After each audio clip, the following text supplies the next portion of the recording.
Hey guys, how's it going? And welcome back to another video on the Next Rank YouTube channel with Johnny and Jack. Today we're going to be watching what many people are calling the best overtime in the history of Rocket League. Best is obviously vague, but I'm guessing what most people mean when they say that is highest level, combined with most exciting. And it's between KC and NRG in the most recent major in Boston. This is the, it's quarterfinal, lower bracket quarters, and it's game 4. NRG are leading 2-1. And we're just about to watch a monster overtime from Atopov mostly because he gets a pile of demos, and that was their standout stat that we wanted to take a look at. But Jack, have you watched this back yet? Did you watch it live actually as well? Both questions. I watched it live. I've not watched it back. No, not at all. Okay, so this is my our first time watching this back. So and it's always weird because when you watch it at LAN, you know, I was obviously at the event. So I was watching it in person. When you watch like things like this at LAN, you don't get a true feel of it for like the true gameplay. Were you at the venue? Watching Jumbotron? Now that I say that, I actually wasn't at the venue. But even when you're watching on a screen, you're still like, you're more engaged, more excited. Yeah, you're more engaged, you're more excited. You're not actually like seeing what truly happens. Whenever you look back at it in a replay, excuse me, sorry, it is always like way more messy and like way slower and just more mistakes. But that's not obviously to deter you guys away from this game. This is still probably one of the best games of all time, and I'm very excited to see it because a lot of people, including myself, when I watched this, I was like, what a game, and especially at the end of the series, what a series in general. So let's take a look at it. Yeah, I agree. I was in the arena. I was watching the Jumbotron, which for parts of it actually, I was watching part of it. I don't remember if I'd been relegated to the Jumbotron by this point. By Garrett, who was also watching with me. He wouldn't want my bad luck to be anywhere near them. But actually, NRG did better when I was on the stream watching. They seemed to be playing well when I was watching, which is I don't really believe in that. Do you believe in the placebo stuff? Nice play. Look at this. We have to rewind this and look at this. The pre-jump pass, something they were doing a lot this series, something they've been doing a lot this season, and indeed all the time they've been together. But this is really insane. Nice. It's just like it's insane to do it, but also to get the pass across. Like it's so nice. I mean, the space is there. Once you get the pre-jump, it's kind of an easy play from here, which sounds stupid because you still have to do this. But once you get this position, kind of read this from the opponent's point of view. I mean, this is such a natural jump from Atau to block the shot kind of angle here from beast mode rather than the pass. Natural position from Vatira. And Juicy as well. Like this is hard and just great reads all around.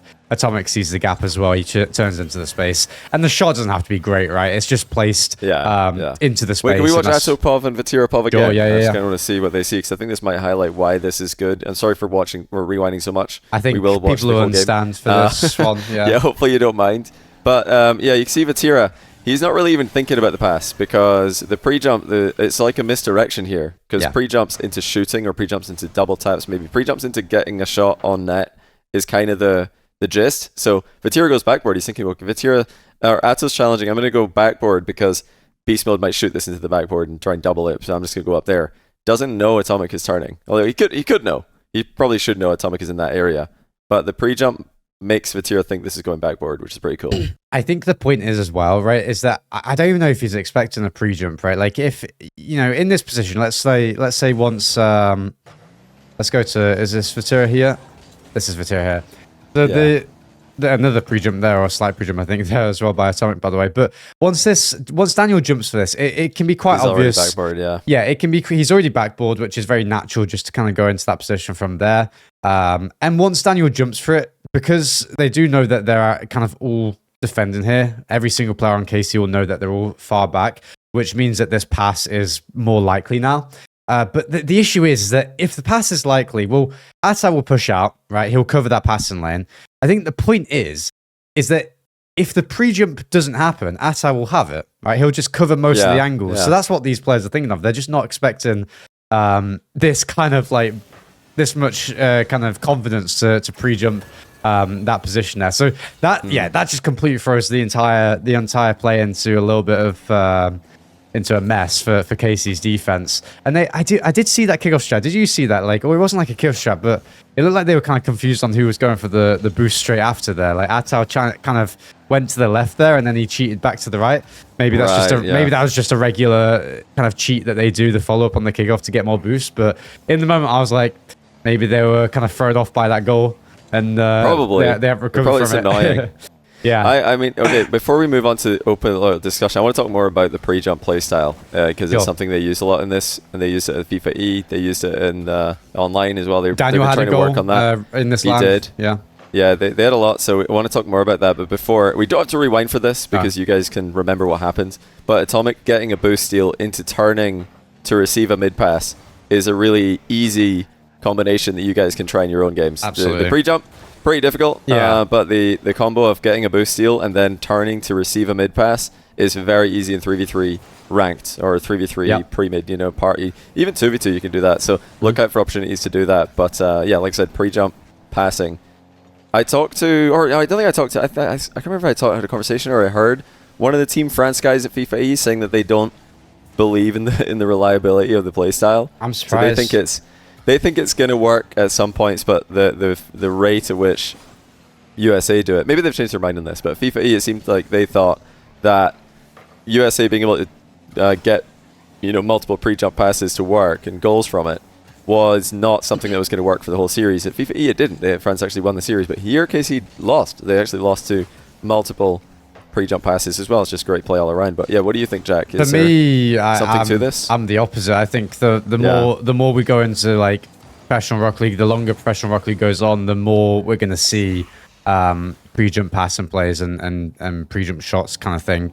I just think it's like, it just makes the play happen quicker, right? You're just giving yourself a higher chance to beat an opponent. I really think the only trend that has been super common throughout Pro Rocket League, or the main trend that's been super common, another pre-jump here, by the way, doesn't work out this time. Yeah, the only trend that's been super common throughout Rocket League's progression in RLCS is that players are just being more and more aggressive, in my opinion. They're being quicker because they're allowed to push in for more random things because their recoveries are quicker. I think it's the same thing with, it's going to be the same thing with pre-jumps. Players' recoveries have gotten so much faster over the last few years, it's not going to stop. Right, like there's obviously a limit and a ceiling to it, but I don't think we're anywhere close to it. I think that players still have a long way to go in terms of movement, mechanics, and just general car control. And as long as our recoveries get faster, what a shot! As long as our recoveries get faster, we will be allowed to pre-jump more. I have to pause here because this shot high up the game was absolutely incredible.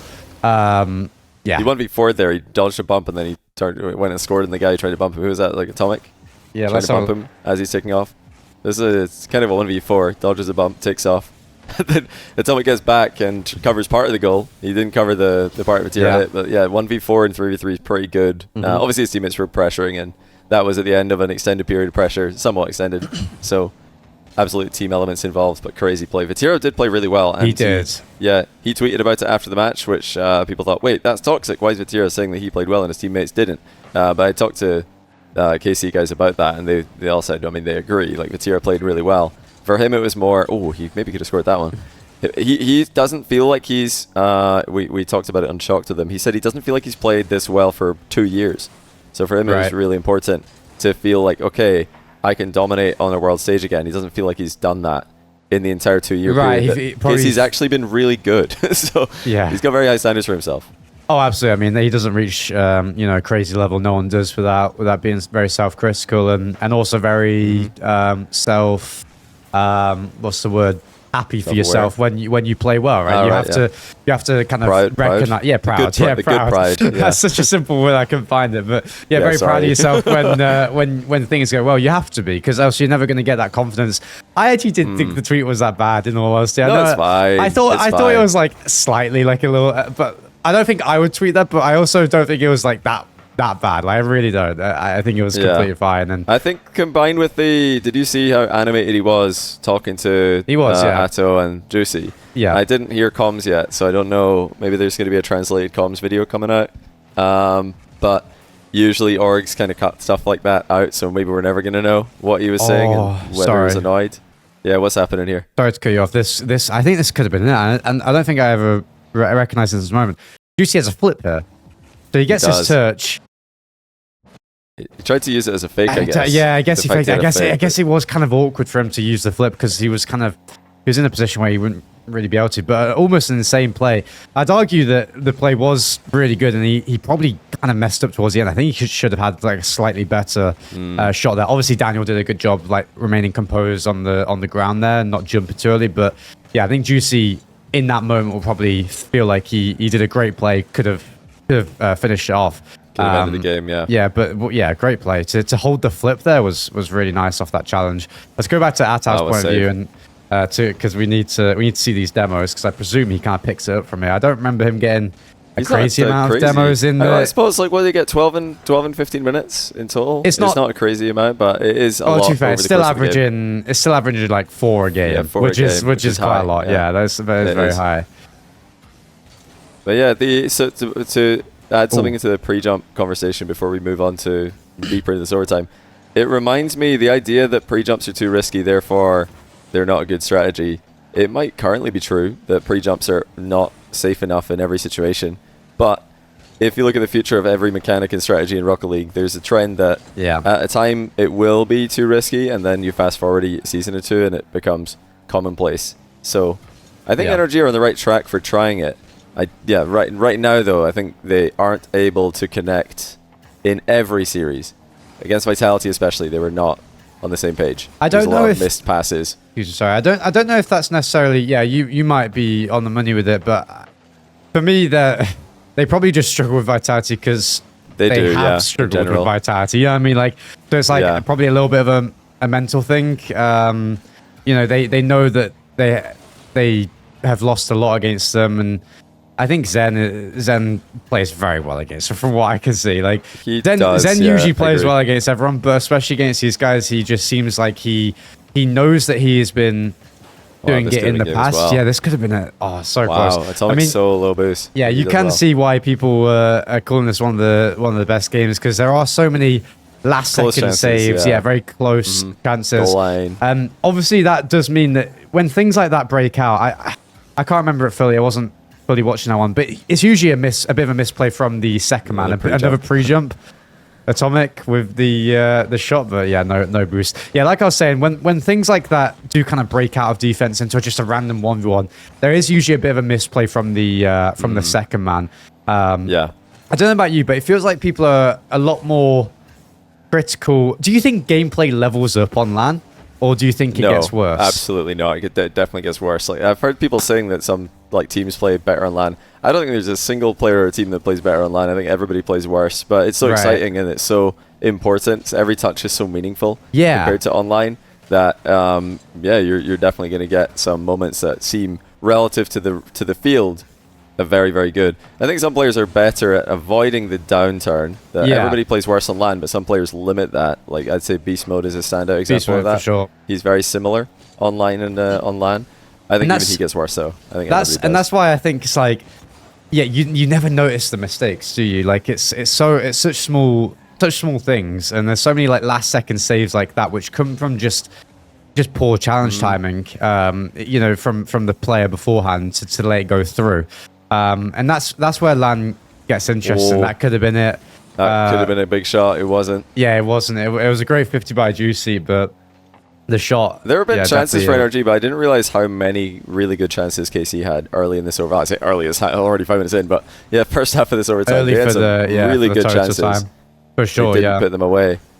Yeah, it seems like they're kind of rushing their chances last second almost. I agree, which is it's so easy normal. To do. Yeah, it's in this context. In a 5-minute overtime, in a game which we haven't said, by the way, this is 2-1 to NRG at this point. So a very important game for. I mean, every game in Rocket League in the best 7 is very important, but yeah. I mean, if you lose this one, if you're KC, it's really tough. And they actually tried to call a timeout before this. They lost games 2 and 3.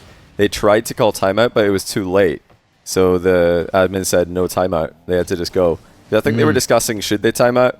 Maybe somebody was saying yes, and maybe somebody saying no. But at the end of it, they tried to and they didn't get it through in time. Sathu let us know that. Interesting. In Boston.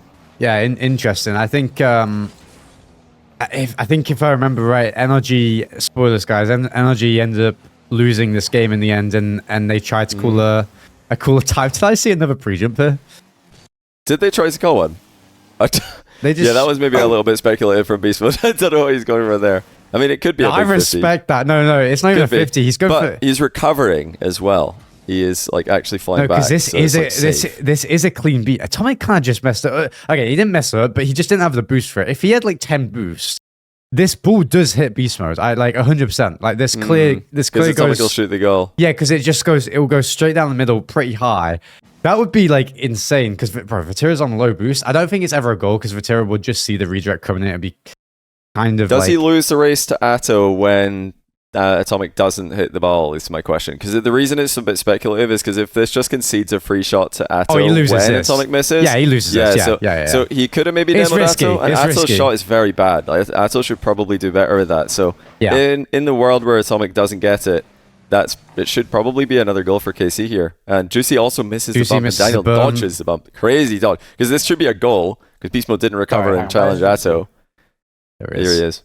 Yeah, Juicy could have had the game here. Yeah, the shot wasn't, in all honesty, looking back at it, now that we see the bump, the shot's not too bad, because you're shooting just where the defender is, right? Yeah. Great save, though. Wow. Yeah, it's a great save. Let's go to Daniel's point of view, because Daniel is one, he has very, many extremely good traits that make him one of the, if not the best defender in the world. But one of his kind of great traits, similar to players like Rawasu, again, incredible defender, is that he avoids bumps like no one else really. And it's just a very weird, like, niche trait to have. And I don't know how he does it, but yeah, he avoids bumps extremely well. And yeah, just it's all the years in the 1v1 like grind as like a predominantly defensive counter-attacking player. Yeah. So he's just had so much practice of that, and that's why Rawas is good, because he's again so many years playing 1v1 as a predominantly defensive counter-attacking player. So Rawas and Daniel, even on top of the other mechanical players, do stand out. Look at Daniel work, by the way. He's getting so many saves. Yeah, he always does. He is in my opinion, the main driver kind of for this team being as successful as they have been. Not to take anything. Oh my god, that's insane. Not to take anything away from Beast Mode and Atomic. They all do incredible jobs. But yeah, Daniel for me is easily. He's the best player in NA, and he has been for a long time. I agree. There's been like when Beast Mode was popping off on LAN, I think that was Daniel having a LAN debuff and not performing up to his usual level. But online, he's usually been the best. There's a stint last year where Atomic might be, but Daniel's always been the best player in the team. And then Beast Mode just doesn't fall off on LAN as much historically. And Beast Mode has way more like kind of pop off in terms of like the highlight last finishing touch of the play, which is I actually didn't realize how many pre-jump passing plays that NRG were going for. I knew it was a lot, but I didn't know it was that many. Look at this. Wow, this could have been game as well. Yeah, sorry to keep rewinding, guys, but did he get bumped? Did he get bumped by Dan? Wow, what a bump. So did Daniel know he's just getting dusted? No, he just tried to... I mean, he obviously has to go as high as possible, but that's crazy. He tried to get in the way somewhat. I mean, Dan again is very good. He plays ball a lot on challenges and always gets a piece of something, like either the car or the ball. So that's kind of just his natural way of challenging, and he's been credited for that there, but I don't think he meant to necessarily get a bump on the defender there. It was just more so good challenge in general for what he had, for the boost he had. I think he was probably a little too close, and that kind of screwed him there. But yeah, the goals didn't go in. I think Atau has had a lot of chances that for Atau being probably the best offensive player on this team, I would say. He would probably be a little not tilted, but a little, he'd like those chances again, right? Like he'd want another chance at some of the shots he's had here in this game, because he could have put them away. Was this not open? No. Okay, this was very close to being open for Atau there, but Beast Mode does just get back. Vatira, fakes, but doesn't quite get the read through. Yeah, really nice movement as always here from Atau to get the ball mid. And good demo on the there's one of the demos which we haven't actually paid too much attention to. I haven't seen too much, not too many. We might have to rewind and take a look at this. But yeah, I've not actually noticed too many demos, but we've probably I could see where they are if you want. I can go and check. Like, we should have a look at some point.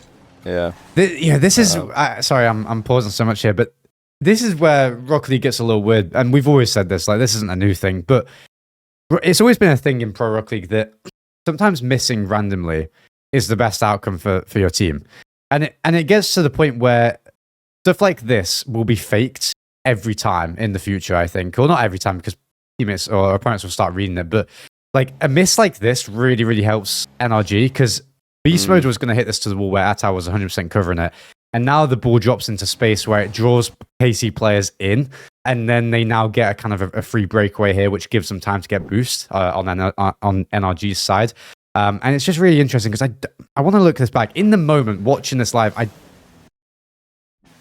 maybe he did. I don't know if he meant to fake that. It might have last minute decided to like pull away. Like watching it, he leans into the ball. Watching it live, it really looked like he just kind of rolled the jump, and I still kind of think he did. But I'd actually be really interested to see what Beast Mode kind of says, because he'll remember that moment. He probably knew the touch was going to be really bad, so missing is preferable. Yeah, but I don't know if it was planned when he jumped. Yeah, Rocket League will get to a point where I think things like that will be really faked a lot in every single play. I think it's already getting there slowly, but I don't think it's fully there. I think teams have been starting to experiment with like more fakes in certain positions over the last like year and kind of a half a little bit, but I think it'll get to the point where stuff like that in defense will get really synergized with your teammates, which I'm actually very excited for, and I hope does happen. It'll make the game more interesting in general. Yeah. I've had plenty of practice of that, because I very often jump for the ball and I'm like, oh, this is terrible. I just decide to fake it because I know the touch is going to be just awful, but it doesn't happen a lot of pro play. But okay, this is getting towards the end of it here. Yeah. And KC have definitely had the better chances. Absolutely. They've definitely had more clear-cut chances. Good demo. Good demo again. NRG were connecting a lot of their passing plays together really well, but it's just been super well defended by KC, who at this point obviously knew. I remember, Johnny. I remember, like, yeah. I remember that. Good pass. I remember there was a switch, and I actually recognized this in the moment, and it was like a weird one because I don't think they would have said it in the comms. But at some point, like around a minute left before this game ended, KC started like going for so many demos, like out of absolutely nowhere, and they definitely wouldn't have like said it, but I think every player recognized that one player kind of got a demo, and then they recognized, wait, that a bunch of space just opened up, and they NRG really struggled to deal with that, and then they just kept going for them over and over. I think it was here as Vatira got that demo. I think they kind of like realized that it just created a ton of gaps, and they got like. Yeah, they got like 5 in the last like 30 seconds. Like Atto got one right before that as well. Yeah. So they had Atto, then Vatira, and then they have 3 more here at the end. Juicy was like starting to run through and just like hunt randomly. Actually, that's a lie. He wasn't there. But yeah, I think all of them were just starting to go for more demos. Atto gets one there, one on the way back. I think Vatira will probably follow through here on the back line here for a demo. Yeah, and it became really interesting because in the moment I was like, they just switched it on. It was the weirdest thing, and it ended up being a goal pretty much straight away. So yeah, a bunch of really good demos, and that was what won the game because it just made NRG so awkward. They were challenging pretty well as a team, throughout this entire game. And then once the space started opening up where they thought a player would be behind them last second, they weren't randomly. That's where things got a little confusing. It got a little messy, and KC, they weren't having to deal with the demos because NRG were boost starved. I think a lot of the game, right? Compared to KC, KC had the boost advantage. So once you start going for those demos, you combine them both of them, you're feeling comfortable as a team, it's very hard for NRG to deal with. And yeah, that's what ended the game there with a really nice pass from Atao as well. He realized that, I'm sure he won't mind me saying, like, he realized the shooting this game wasn't not the best. up to scratch, just play it around the defender, give the open net to Vatira. I like it. Yeah, so they did end up getting, the standout stat apart from that is that they got 130 more small boost pads. Karmine Corp had 715. NRG had 585. So percentage-wise, it's not a massive difference, but it is still. That's pretty. I think that's pretty significant. No, I'd 130 is a lot. Yeah. Yeah. NRG did have 16 more big pads though, so they're playing the big pads more, and then the KC guys are using that inner circle, the small boost pad pathing, something we talked about in the actual course. Link in description. A lot. Yeah, demo's obviously the biggest difference, 18-5 in Karmine Corp's favor. The pre-jump's definitely in NRG's favor, and I think when they do put it together, when they're on the same page, because pre-jumps are very much like there's something you've got to just be on the same page as your teammates when you do them. They have played together a lot, so they're very good at that. They've always been good at them. But yeah, it's not something that they really got to work super well in the overtime itself, at least towards the end of it. Yeah, for sure. I mean, don't mind me going through the rest of these goals, because I do remember a goal that Daniel had, and I do want to find it because it's right here. Yeah, I thought it was next game. This is, yeah. I mean, this is one of the most common positions to pre-jump in. I mean, a lot of you guys watching this will have even done this before, like probably starting from champ, I would say, maybe slightly higher. But yeah, this kind of does get to be very telegraphed, and as you kind of play Rocket League more and realize that you can pre-jump in this position, but just perfect. It makes it so easy. Beast mode hits a really nice pass. You might think that it does nothing, but the pass would be kind of too high for Dan to really get up and get power with if he doesn't pre-jump in the exact moment that he did. Look at Vatipov, maybe. You'll see if he can contest it. Would be like maybe tell me he's okay. He gets 100 boost. Yeah, if Daniel doesn't pre-jump, now, Vatira's up. Yeah. Exactly. Once Daniel jumps early, they know that it's too late. They can't challenge. They can no longer challenge. They just have to try and get a last second goal line save. Yeah, hope he misses. And the shot is. The shot's not easy, by the way. The shot's just great power. Yeah, that's a great shot for using your dodge that late. It's great really, power, really impressive. Great placement. Nothing really needs to be said about that. I think the interesting stat about the I think the boost stat is interesting. The small boost pad to big boost pad one.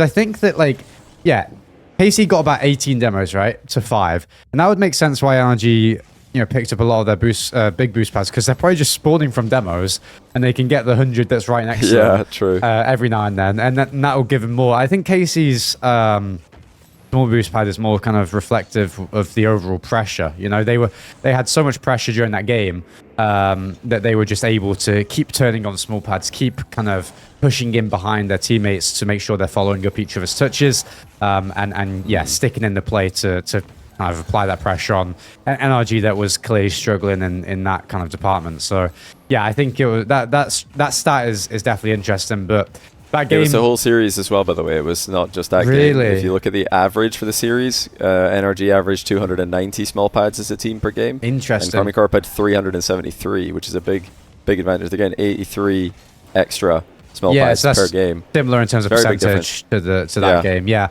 I mean that's interesting. I mean, KC, NRG won the series though. Yeah, spoiler alert. Exactly. Yeah. Sorry, I've just spoiled it. But yeah, they've won it a while ago. We were going to record much sooner, but Jack got pretty sick after the videos. We've been waiting to record, and now here we are. If somebody spoiled, I mean, this is old news now. So yeah.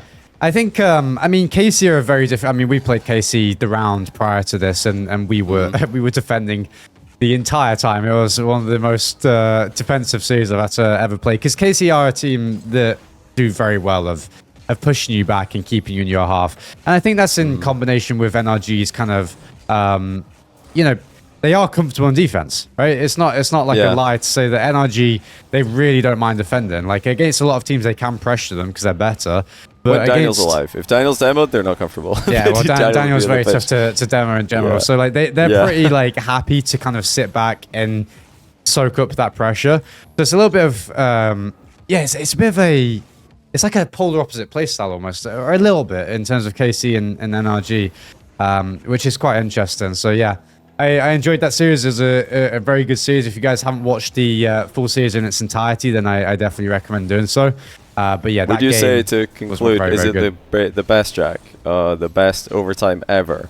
I know I'm kind of putting a spot here. You've not watched all of the other good ones recently, but yeah, I'll say it might be, but only because I know every other contender will also have a lot of mistakes. We might sound like we're being a bit harsh here, but yeah, Atto probably should have scored multiple times before it got to this stage of the game. That's the issue, right? It's like that's happening in every game though, so it might be the best actually, because Rocket League does advance over time, and this is it's definitely the highest level. It's definitely the highest level, but best for sure. For me, best doesn't. Okay, it's definitely a combination of like high quality level, which gets better over time, but it's also there's definitely a factor of level compared to the time. You know what I mean? Like that makes sense, right? Like level for the time. Level for the time. So I think for me, off the top of my head, it can't be the best overtime, right? Like, it surely, but like, I think it's up there. But like, it would be unfair for me to say it's the best because I can't compare it in my head to others. But I'm. It's tough. It's like every overtime like that on LAN, you just look back and there's just so many chances that probably should have been finished off sooner. If it was hit online, it probably goes top corner and then like kind of unsavable. And so many like last second saves seem so much more exciting on LAN because I don't know what it is. I swear the camera work, especially at the venue, is done so differently that they have like players coming into the screen out of nowhere last second to get saves. And it's just the most like, it will just be like a save that is legitimately cinema. Just like cinema. No, but it's not even that good. Like, it's just like a save that's like this, like where the ball's like coming towards you at net, and then that would be a decent save in taunt, but you know what I mean, where the player just appears out of nowhere, and they've been there the entire you're like, time. oh, how did he get there? Yeah. Obviously, I'm not trying to take anything away from the game. The game was incredible. I think it's one of the best of all time for sure. I think there's been other great overtimes that had close chances like that, and we'd have to compare. But guys, if you do want us to compare, drop some of the examples of your favorite overtimes that you've seen in RLCS, especially. I'd say over the last like 2-3 years, because I think previous Boston 2 years ago, the Rule 1 Vitality. Yeah, exactly. That's a good one. I was thinking about that. And that's when I was talking about this just now, I was like, is it better than the Rule 1 one? And I kind of came to the conclusion that, we'll have to see. But for me, it might be, because that Rule 1 overtime, wasn't it like 3-0 in the series at the time? Or was it 2-0? Yeah, 2 or 3-0. I forget exactly which one. This one they were losing. More important. This is what, really important to who wins the series for sure. And that's why I think the overtime, more impactful. It's more impactful, which I think increases its value. So either way, incredible overtime. Anything that's over 10 minutes long on LAN is going to be insane. But drop us your overtimes in the comments and let us know if you'd like us to compare the two.